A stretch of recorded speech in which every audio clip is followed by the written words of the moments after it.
اسی کا تذکرہ ہے. انہوں نے جو ہے اپنے پیروں کی ایڑیوں کو پلٹ دیا. تنکسون. اس کے بعد والی آیت جو درس قرآن کی آج پہلی آیت ہے، اس میں فرمایا کہ مستکبرین بہ سامرا تہجرون. اسی پر انہوں نے بس نہیں کیا، بلکہ جو ان کی مجلسیں جمع کرتی تھی، جن محفلوں کو وہ منعقد کیا کرتے تھے، جہاں پر وہ 10-12 لوگ مل کر کے بیٹھا کرتے تھے، تو وہاں پر بھی قرآن مجید کے خلاف اور سرکار دو عالم جناب رسول اللہ صلی اللہ علیہ وآلہ وسلم کے خلاف نازیبہ کلمات کہا کرتے تھے. مستکبرین بہ سامرا تہجرون. آیت میں یہاں پر لفظ سامر آیا ہے. سامرن کا معنی علماء نے بیان کیا ہے کہ چاندنی رات ہو اور اس میں 10-15 لوگ مل کر کے حلقہ بنا کر کے کوئی بات کر رہے ہو، تو ایسی جماعت کو سامرن کہا جاتا ہے. تو کفار اور مشرکین یہی کیا کرتے تھے کہ خانہ کعبہ کے ارد گرد جمع ہو کر کے، اور ان کے سامنے ان کے بت ہوتے تھے، لات منات اور عزا ہوتے تھے، اور ان کا اپنا دعویٰ یہ تھا کہ ہم کعبۃ اللہ کے متولی اور ذمہ دار ہیں. لیکن وہاں بیٹھ کر کے جناب رسول اللہ صلی اللہ علیہ وسلم کو اور اسلام کے متبعین اور پیروکاروں کو برا بھلا کہتے تھے. تو سامرن کا ایک معنی یہ ہے کہ چاندنی رات میں کئی لوگ مل کر کے آپس میں کچھ بات کریں تو ایسی جماعت کو سامرن کہتے. اور اگلا لفظ جو آیا ہے تہجرون کا، اس کے معنی اور مطلب علماء نے بیان کیے ہیں کہ گالی بکنا. کوئی آدمی گالی بکے، کوئی آدمی برا بھلا کہے یا لغو اور فالتو بات کہے، تو ایسی جماعت کو تہجرون کی جماعت کہتے. تہجرون. تو یہ دونوں عمل وہ کیا کرتے تھے. چاندنی رات میں بیٹھ کر کے خانہ کعبہ کے ارد گرد ان کا یہی کام تھا کہ گالی بکتے تھے، نعوذ باللہ، اسلام کو مسلمانوں کو برا بھلا کہتے تھے اور فضول بکواس کرتے تھے. تہجرون. قرآن مجید نے جو ہے عجیب نقشہ کھینچا ہے کہ یہ اپنی باتوں کے اندر، اپنی مجالس کے اندر اسلام اور مسلمانوں کے خلاف بات کرتے رہتے اور گویا کہ یہ سمجھتے ہیں کہ عقلمند انسان یہ ہے، اور جو کچھ ان کو سمجھایا جا رہا ہے، سمجھانے والا نعوذ باللہ برا آدمی ہے. جو مذہب کی بات ان کو سمجھائی جا رہی ہے وہ مذہب برا ہے، حالانکہ ایسا نہیں ہے، اس کے برخلاف بات ہے. تو کہا کہ مستکبرین بہ سامرا تہجرون. بعض روایتوں میں یہ بات ملتی ہے کہ جب یہ آیت نازل ہوئی تو سرکار دو عالم جناب رسول اللہ صلی اللہ علیہ وسلم نے قصہ گوئی کو عشاء کی نماز کے بعد کرنے سے منع فرما دیا کہ ایسی مجلسیں منعقد نہ کی جائے عشاء کی نماز کے بعد جس میں لوگ لغویات اور فضول باتیں کر رہے ہو اور گپ شپ کر رہے ہو اور لا حاصل گفتگو کر رہے ہو. ایسی باتوں سے سرکار دو عالم جناب رسول اللہ صلی اللہ علیہ وسلم نے منع فرمایا کہ کفار مکہ کا عمل ہے کہ یہ عشاء کی نماز کے بعد خانہ کعبہ کے ارد گرد جمع ہوتے ہیں اور تہجرون کا عمل کرتے ہیں، گالی بکتے ہیں، بکواس کرتے ہیں. فرمایا کہ اس عمل سے پرہیز کرو، تمہیں کوئی جماعت ایسی نہ ہو جو تہجرون میں شامل ہو. اللہ کے نبی نے فرمایا کہ اس عمل سے بچو، اجتناب کرو. کفار مکہ کا عمل ہے کہ یہ بیٹھ کر کے بلا وجہ بکواس کیا کرتے تھے. اور اللہ کے نبی صلی اللہ علیہ وآلہ وسلم نے جو عشاء کی نماز کے بعد جاگنا اور جماعت اور گروہ بنا کر کے بات اور گپ شپ کرنا، اس سے اس لیے منع کیا، اس میں یہ حکمت پوشیدہ ہے کہ آدمی جب عشاء کی نماز پڑھ لیتا ہے تو عشاء کی نماز پڑھنے کے بعد جہاں اس کا دن ختم ہوتا ہے، عشاء کی نماز کے بعد دن غروب ہو جاتا ہے. اللہ کے نبی کی یہ مشیت اللہ کے نبی کی یہ خواہش تھی کہ بندہ مومن کا دن اعمال خیر پر ختم ہو۔ اس وجہ سے اللہ کے نبی نے منع کیا کہ عشاء کی نماز کے بعد کوئی مجلس نہیں، عشاء کے بعد کوئی عمل نہیں، عشاء کے بعد کوئی گپ شپ نہیں، کوئی گالی گلوچ اور بکواس کی مجلس نہیں۔ اس کے لیے اللہ کے نبی نے منع کیا اور فرمایا کہ عشاء کی نماز کے بعد جلدی سو جایا کرو، اس لیے کہ جو آدمی عشاء کی نماز کے بعد جلدی سوتا ہے تہجد کے لیے یقیناً بیدار ہوتا ہے۔ یہ بھی حکمت اور مشیت اللہ کے نبی کی تھی، اور یہی وجہ ہے کہ بندہ مومن عشاء کی نماز کے بعد جلدی سونے والا عمل کرتا ہے، برخلاف اس آدمی کے جس کا ایمان ابھی ناقص اور ادھورا ہے کہ وہ عشاء کی نماز کے بعد جاگنے کو پسند کرتا ہے۔ اور اسی لیے حضرت عمر رضی اللہ تعالی عنہ جب خلیفہ بنائے گئے، حضرت عمر رضی اللہ تعالی عنہ کا تو یہ معمول تھا کہ آپ نے ایسے لوگوں کو منتخب کیا تھا کہ جو آپ کو آ کر کے یہ کہتے تھے، یہ خبر دیتے تھے کہ فلاں جماعت عشاء کی نماز کے بعد مدینہ منورہ میں بیٹھی ہوئی تھی، گپ شپ کر رہی تھی اور فلاں کے متعلق باتیں کر رہی تھی۔ چنانچہ حضرت عمر ان کو بلاتے اور ان کو تنبیہ کرتے اور اللہ کے نبی صلی اللہ علیہ وسلم کا فرمان سناتے کہ کیا تم نے یہ حدیث نہیں سنی؟ اللہ کے نبی نے عشاء کی نماز پڑھنے کے بعد جاگنے سے منع فرمایا ہے، اور اگر وہ لوگ نہیں سمجھتے تنبیہ کرنے کے بعد تو روایتوں میں بات ملتی ہے کہ حضرت عمر ان کو سخت سزا دیتے تھے اور کہتے تھے کہ عشاء کی نماز کے بعد جلد سو جایا کرو تاکہ اللہ رب العزت تمہیں تہجد کی نماز پڑھنے کی توفیق عطا فرمائے۔ اس لیے تو یہ جو کراہت عشاء کی نماز کے بعد جاگنے کی احادیث مبارکہ میں آئی ہے، بے شمار احادیث اور قرآن مجید کی آیتیں اس پر شاہد ہے، عادل ہے، دلالت کرتی ہے۔ جیسا کہ سرکار دو عالم جناب رسول اللہ صلی اللہ علیہ وسلم نے فرمایا کہ جب لوگوں کے چلنے کی آواز مدھم ہو جائے، لوگوں کے چلنے کی آواز مدھم اسی وقت ہوتی ہے جب رات ہو جاتی ہے، تو فرمایا کہ جب لوگوں کے چلنے کی آواز مدھم پڑ جائے اور ہر طرف سناٹا ہی سناٹا چھا جائے تو فرمایا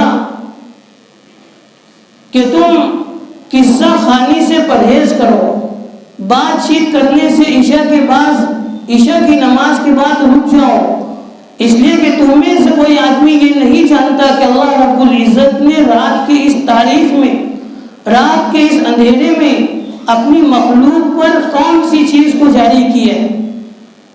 یہی وجہ ہے کہ آدمی جب رات میں جاگتا ہے تو کوئی آفت اور مصیبت میں گرفتار ہو جاتا ہے تو عاملین کے پاس لوگ جاتے ہیں دعا کے لیے، تو عامل صاحب کہتے ہیں کہ یہ ہوا میں آ گیا ہے، تو فرمایا کہ تم میں سے کوئی آدمی نہیں جانتا کہ اللہ رب العزت نے اپنی مخلوق پر کس چیز کو پھیلایا اور جاری کیا ہے۔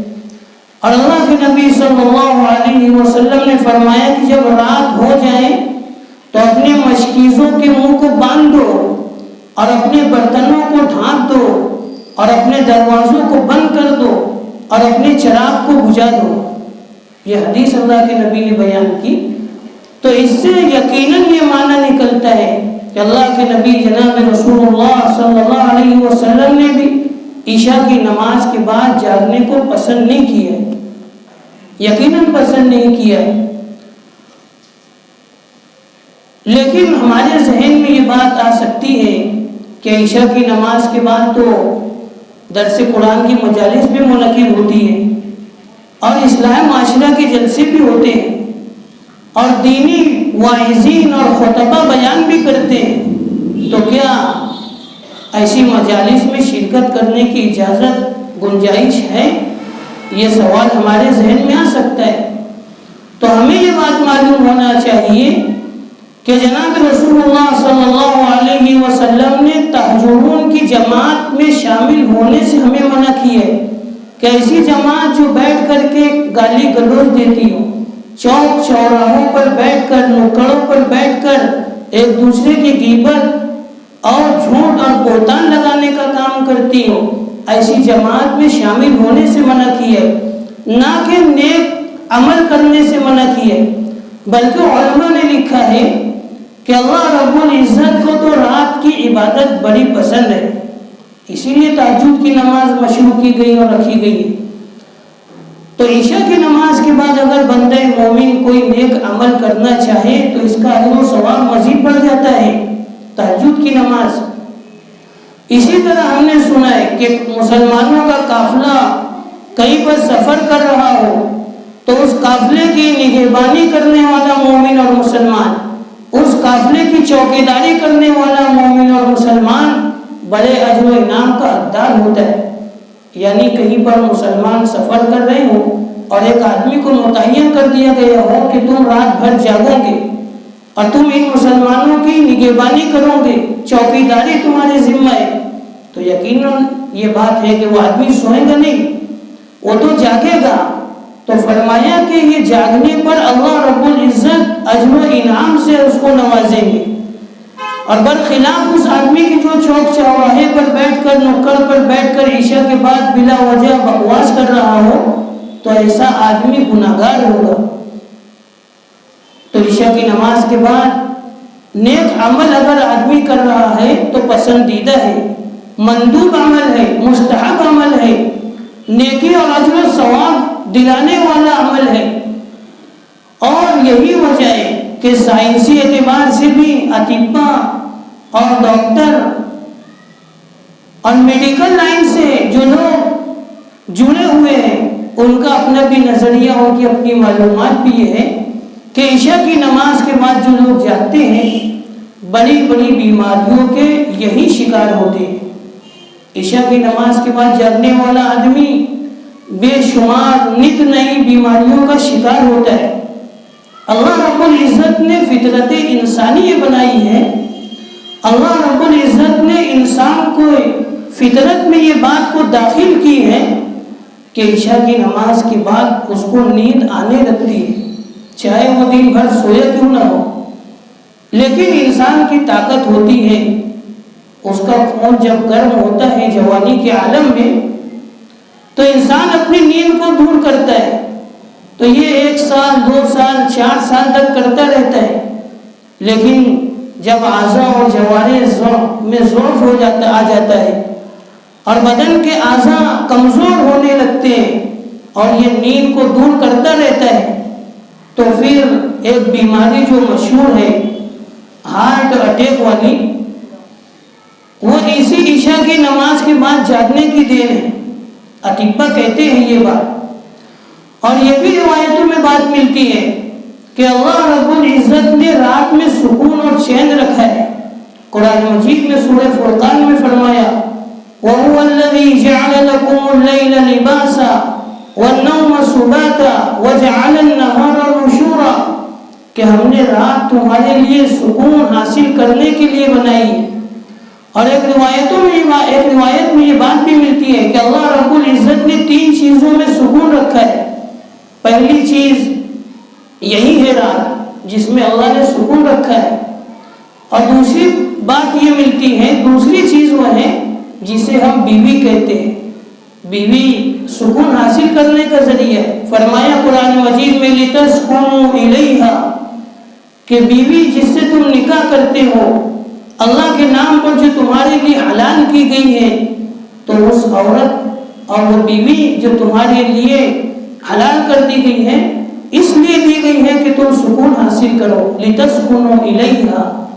اور تیسری چیز فرمایا کہ یہ مکان جو عظیم الشان اور عالی شان عمارتیں تم بناتے ہو، اپنے مکان کو خوبصورت دیدہ زیب رونق سے اور ڈیزائن سے مزین کرتے ہو، اس لیے بنایا ہے تاکہ تم سکون حاصل کرو۔ بیوتن آمنین کا لفظ آیا ہے۔ تو اللہ رب العزت نے ان 3 چیزوں میں ہمارے لیے سکون رکھا ہے، لیکن ہم ہمارے معاشرے کا جائزہ لیں تو اس کے برخلاف سکون حاصل کرنے کی کوشش کی جا رہی ہے۔ نوجوان رات کو جاگ کر کے سکون حاصل کرنا چاہتا ہے، یقیناً سکون حاصل نہیں ہو سکتا۔ مکان میں رہ کر کے اللہ نے سکون ہمیں عطا کیا ہے، لیکن گھر کی مستورات اور ہمارے معاشرے کی آج کل کی خواتین گھر سے باہر سکون حاصل کرنا چاہتی ہیں، سکون نہیں مل سکتا۔ لوگ اپنی بیوی کو چھوڑ کر کے کہیں اور سکون حاصل کرنا چاہتے ہیں۔ لِتَسْكُنُوا إِلَيْهَا کا یہ جو اصول اور ضابطہ ہے اس کو توڑنا چاہتے ہیں۔ فرمایا کہ اس اصول اور ضابطے کو توڑنے کے بعد کسی کو سکون اور اطمینان نہیں مل سکتا، اس لیے کہ اللہ رب العزت نے ان 3 چیزوں میں سکون اور اطمینان رکھا ہے، اسی کا تذکرہ ہے۔ مستقبلین بہ ساملا تہجرون، آگے فرمایا فلم یدبروا القول ام جاءہم ما لم یأت آباؤہم الاولین، کہ یہ جو کفار مکہ قرآن مجید سن کر کے پلٹ جاتے ہیں، اس کو ہلکی کتاب سمجھتے ہیں۔ اللہ فرماتے ہیں فلم یدبروا القول، کیا انہوں نے اس کلام الہی میں غور نہیں کیا کہ اس کی آیات دل کی دنیا بدلنے والی آیات ہیں۔ قرآن مجید کی آیات ایسی آیات ہیں جس کی تلاوت ہی لوگوں کے دلوں کی دنیا بدلنے کا ذریعہ بنی ہے۔ تو فرمایا کہ قرآن مجید کی آیات میں کیا غور نہیں کرتے، تدبر نہیں کرتے، غور فکر نہیں کرتے۔ یا ایک معنی علماء نے یہ بیان کیا ہے کہ جو شریعت جناب رسول اللہ صلی اللہ علیہ وسلم لے کر کے آئے ہیں، وہ شریعت، وہ دین، وہ اسلامی تعلیمات ایسی تعلیمات ہیں جو انسان کے مزاج، انسان کے عقل اور انسان کے دماغ سے لگنے والی تعلیمات ہیں۔ شریعت اسلامی نے جو تعلیمات ہمیں دی ہے وہ تعلیمات کو ہماری عقل قبول کرتی ہے۔ پاکی اور ناپاکی کے جو مسائل بتلائے ہیں یقیناً ہماری عقل اسے قبول کرتی ہے۔ تو ایسی تعلیمات، ایسا قرآن مجید اور ایسی کتاب لے کر کے سرکار آئے، فرمایا کہ افلا یتدبرون القرآن، لیکن ایک جگہ فرمایا کہ افلا یتدبرون القرآن ام علی قلوب اقفالوها، کہ یہ کفار اور مشرکین قرآن مجید میں اور اسلامی تعلیمات پر غور کیوں نہیں کرتے کہ کیسی عظیم الشان شریعت ہے، دین ہے۔ اس وجہ سے غور نہیں کرتے کہ ہم نے ان کے دلوں پر تالا لگا دیا ہے۔ ام علی قلوب اقفالوها، یہ ان کے دل بند کر دیے گئے ہیں جیسے تالا لگانے کے بعد دروازہ بند کر دیا جاتا ہے۔ تو یہ ایسی شریعت ہے جس کی تعلیمات انتہائی سہل اور آسان ہے۔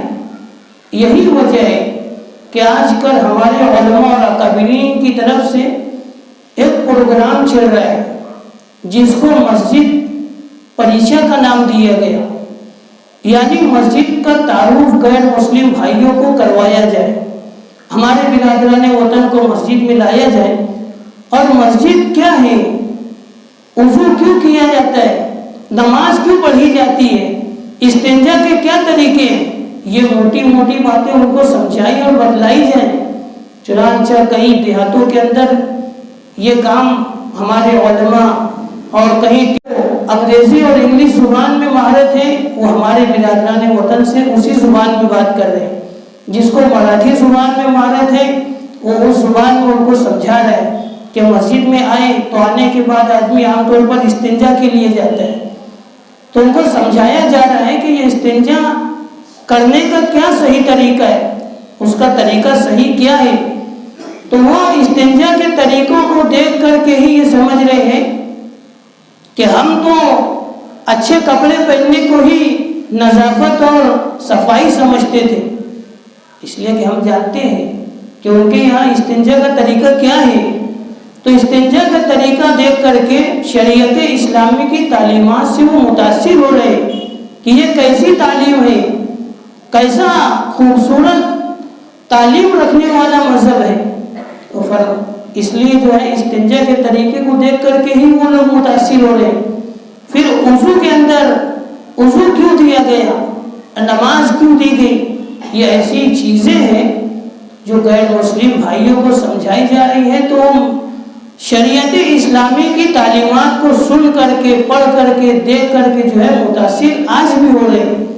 چنانچہ اسی لیے فرمایا کہ افلم یتدبروا القول ام جاءہم ما لم یأت آباءہم الاولین، یا ایمان اس لیے قبول نہیں کر رہے ہیں کہ جو دین سرکار دو عالم جناب رسول اللہ صلی اللہ علیہ وسلم لے کر کے آئے ہیں یہ ان کے لیے کوئی نیا دین ہے، ان کے آبا اور اجداد نے اس دین کا، اس مذہب کا نام سنا نہیں ہے، حالانکہ ایسا نہیں تھا۔ عرب کے علاقے میں تقریباً 4000 انبیاء علیہ السلام کو بھیجا گیا۔ جناب رسول اللہ صلی اللہ علیہ وسلم سے پہلے تقریباً 4000 انبیاء نے اس علاقے میں محنت کی ہے، لوگوں کو کفر و شرک کی نفی سمجھائی ہے، کفر اور شرک کی قباحت بیان کیا ہے۔ تو 4000 انبیاء کا کام کرنا کسی علاقے میں معمولی بات نہیں ہوتا۔ تو اللہ رب العزت نے اسی بات کی طرف اشارہ کیا کہ ان کے باپ دادا آبا اور اجداد بھی توحید، رسالت، اللہ کی طرف سے نازل ہونے والے کتابوں کے متعلق ان کو بھی علم تھا۔ ایسا نہیں کہ اچانک ایک آدمی آیا اور آ کر کے سمجھا رہا ہے کہ اللہ ایک ہے اور اس کا رسول اور نبی میں ہوں اور یہ قرآن مجید اللہ کی دی ہوئی کتاب ہے، ایسا اچانک نہیں ہوا، بلکہ 4000 انبیاء نے عرب کے علاقے میں محنت کی ہے۔ تو یہ سمجھتے ہیں، لیکن بغض و عناد کی وجہ سے ایمان قبول نہیں کرتے۔ ام یقولون بہ جنہ، تو ایمان تو قبول نہیں کرتے، لیکن سرکار دو عالم جناب رسول اللہ صلی اللہ علیہ وسلم پر کے متعلق یہ کہتے ہیں کہ اب لم یعرفوا رسولہم فہم لہ منکرون، کہ یہ رسول ایسے ہیں جنہیں ہم جانتے نہیں ہیں۔ حالانکہ یہ بات بھی سمجھنے کے لائق نہیں ہے کہ سرکار دو عالم جناب رسول اللہ صلی اللہ علیہ وسلم کو وہ نہیں جانتے، ایسا نہیں تھا۔ اس لیے کہ آپ تو مکہ المکرمہ میں پیدا ہوئے، 40 سال رہے، وہیں پر آپ پلے ہیں، بڑے ہیں، جوانی کے عالم تک وہیں پہنچے، اور آپ کے صدق و صفا اور آپ کی امانت و دیانت اور آپ کی اچھائی اور خوبی سے کون ناواقف تھا؟ عرب میں رہنے والا بچہ وہاں کا بوڑھا اور وہاں کا بزرگ، اتنا ہی نہیں بات بلکہ وہاں کی عورتیں بھی آپ کے اخلاق کریمانہ سے واقف تھی۔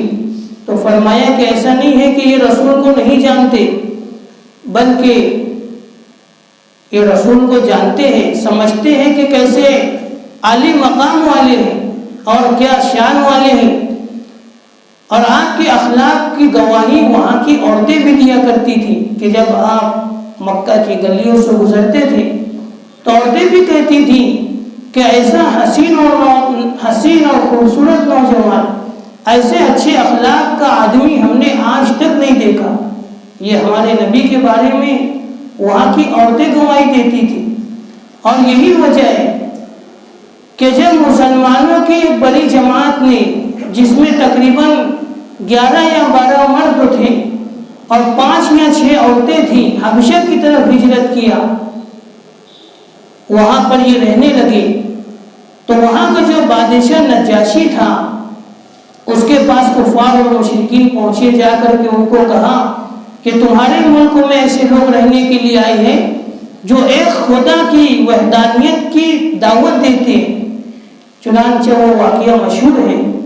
تو نجاشی جو بادشاہ تھا اس نے ان لوگوں کو بلایا، انہوں نے اپنا امیر حضرت جعفر طیار کو منتخب کیا کہ بادشاہ سے آپ بات کریں گے۔ چنانچہ جعفر طیار بات کرنے کے لیے کھڑے ہوئے، تو بادشاہ نے جو سوالات کیے اس کا جواب جعفر طیار نے اس طریقے سے دیا کہ بادشاہ سلامت، ہم تو جاہل لوگ تھے، جاہل قوم میں پیدا ہوئے، بت پرستی کیا کرتے تھے، اور فرمایا کہ ہم میں کا ضعیف، ہم میں کا طاقتور ضعیف پر غالب آ جاتا تھا، اور بے شمار جو کچھ ان کے اندر برائیاں تھی سب کو گنایا جعفر طیار نے نجاشی کے سامنے، اور پھر فرمایا کہ ہم ہی میں سے ایک رسول اور نبی اللہ نے بھیجا۔ وہ رسول اور نبی ایسے تھے، وہ نبی اور رسول ایسے ہیں کہ جو ان جن کی امانت و دیانت کے ہم معترف ہیں، ان کے حسن اخلاق کے ہم معترف ہیں، تو نجاشی کے دربار میں جو بات جعفر طیار نے کہی ان میں سے ایک بات یہ بھی ہے کہ ہم ان کی امانت و دیانت، صدق و صفا کے معترف ہیں۔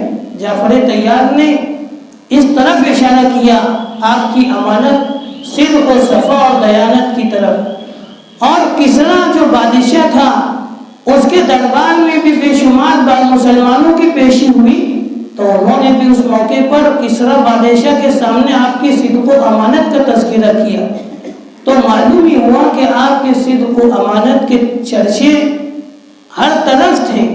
لیکن آدمی جو ہے جان بوجھ کر کے آنکھیں بند کر لے تو یہ اس کا اپنا معاملہ ہے، حق قبول نہ کرے یہ اس کا اپنا ذاتی معاملہ ہے، لیکن سمجھتے تھے کہ یقیناً یہ کوئی ہستی ہے۔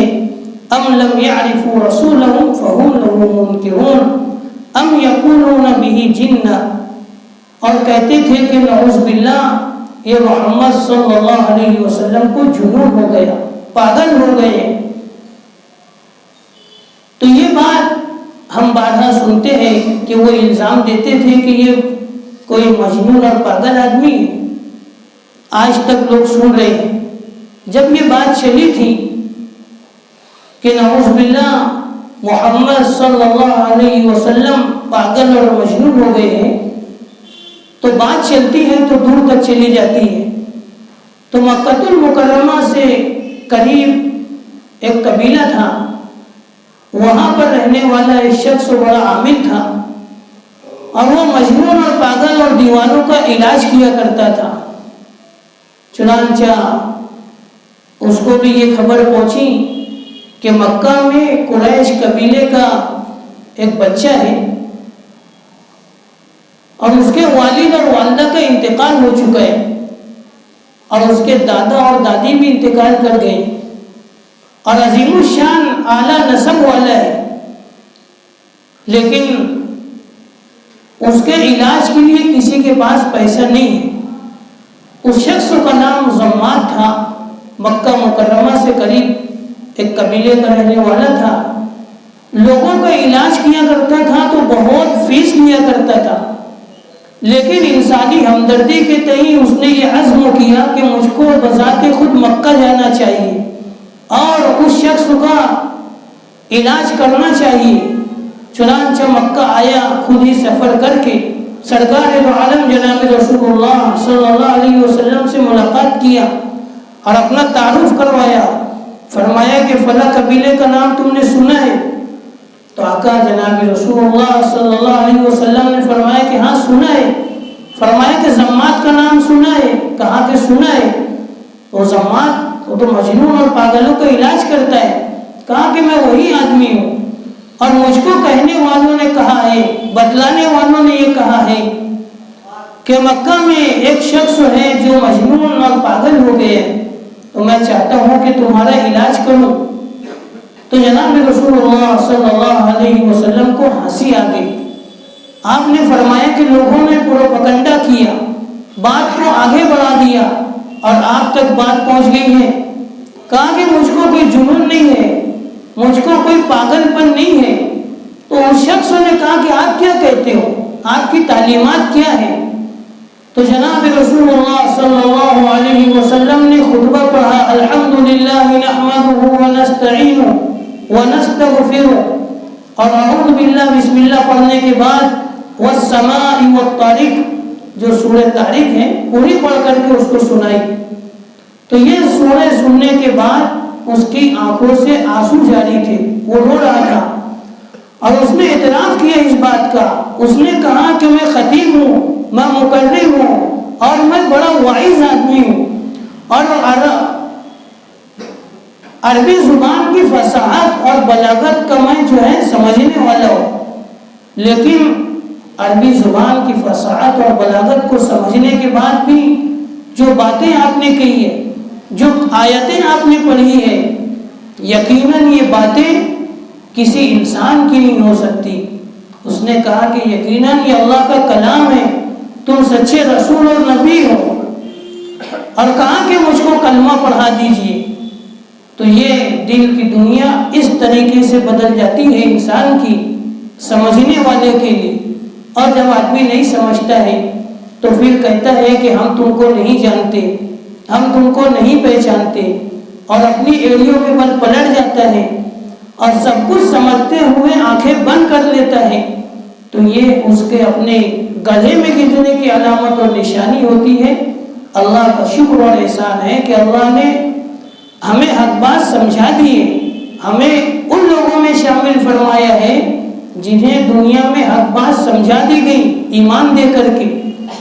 ورنہ آگے فرمایا ہے کہ بل جاءہم بالحق واکثرہم للحق کارہون, کہ حق تو آیا تھا لوگوں کو سمجھانے کے لیے, صحیح بات, اللہ اس کے رسول کی بات, جنت اور جہنم میں فرق کرنے والی بات تو آئی تھی. بل جاءہم بالحق وَأَكْثَرُهُمْ لِلْحَقِّ كَارِهُونَ, لیکن دنیا کے اندر بے شمار اور اکثر لوگ ایسے ہیں جو حق کی دعوت سے, صحیح دعوت سے بھاگتے ہیں.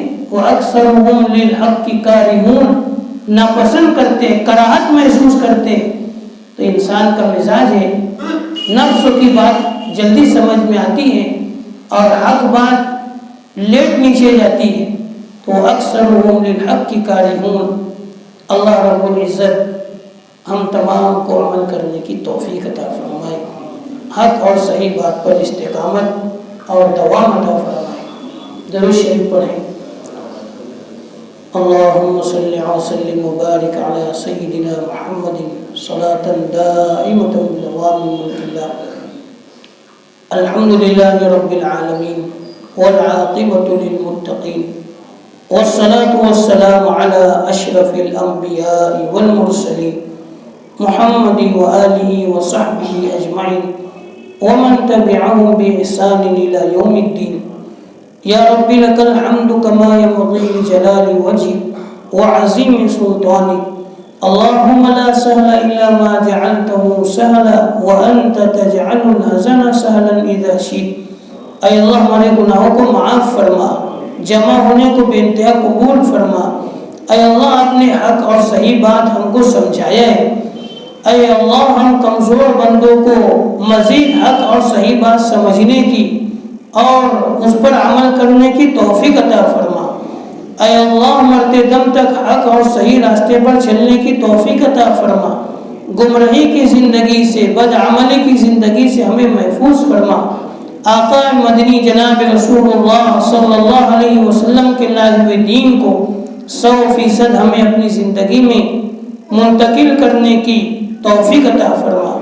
سرکار دو عالم جناب رسول اللہ صلی اللہ علیہ وسلم سے سچی محبت, سچا عشق اور پیار عطا فرما. قرآن مجید کی جو کچھ آیتیں ابھی پڑھی گئی ہیں, اے اللہ ان تمام باتوں پر ہمیں عمل کرنے کی توفیق عطا فرما. قرآن مجید کے برکت سے ہمارے بیماروں کو شفا عطا فرما, ہمارے کمزوروں کو صحت عطا فرما, ہمارے والدین کی مغفرت فرما, ان کی عمروں میں برکت عطا فرما, ہمارے کمزوروں کو صحت جائز طیب روزی عطا فرما. اے اللہ ہم میں سے جو اس دنیا سے جا چکے ہیں ان تمام کی مغفرت فرما, عذاب قبر سے ان کی حفاظت فرما, اعلیٰ علیین میں جگہ اور مقام عطا فرما. اے اللہ درس قرآن کی اس بابرکت مجلس میں ہر بھائی اپنا مقصد لے کر کے آئے. اے اللہ انہیں اپنے مقصد میں کامیابی عطا فرما, جائز اور حلال روزی عطا فرما.